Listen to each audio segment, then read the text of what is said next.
সাবেক মার্কিন প্রেসিডেন্ট ও আসন্ন নির্বাচনের প্রতিদ্বন্দ্বী ডোনাল্ড ট্রাম্পকে গুলি করে হত্যা চেষ্টা। গুলি লেগে ফুটো হয়ে গেছে ট্রাম্পের ডান কান। অল্পের জন্য এ যাত্রায় তিনি প্রাণে বেঁচে গেলেন। শনিবার নির্বাচনী সমাবেশে তার উপর এমন ন্যাক্কারজনক হামলায় হতবাক বিশ্ব।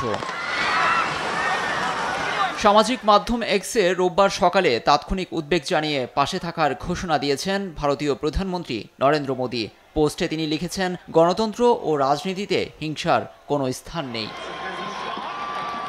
এমন ঘটনায় শোকাহত যুক্তরাজ্যের প্রধানমন্ত্রী কিয়ার স্টারমার। রোববারের বার্তায় তিনি বলেছেন, রাজনৈতিক সহিংসতা সমাজে কোনো জায়গা নেই। যারা হামলার শিকার হয়েছেন তাদের পাশে থাকার অঙ্গীকার করেছেন ব্রিটিশ প্রধানমন্ত্রী।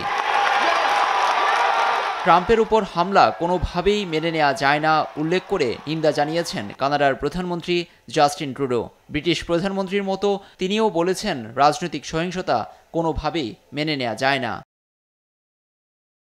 যে কোনো সহিংসতা দৃঢ়ভাবে মোকাবিলা করতে হবে বলে হুঙ্কার দিয়েছেন জাপানের প্রধানমন্ত্রী ফুমিও কিশিদা। ট্রাম্পের দ্রুত সুস্থতা কামনা করে এক্সে বার্তা দিয়েছেন জাপানের প্রধানমন্ত্রী।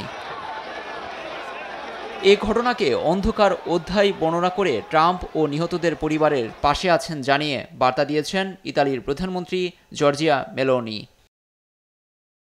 এছাড়াও Hungary, Australia, Argentina, Brazil, Chile, Taiwan, New Zealand সহ আরও অনেক দেশের সরকার প্রধান এই ঘটনায় নিন্দা জানিয়েছেন। লুৎফর কবির, নিউজ ডেস্ক, দেশ টিভি।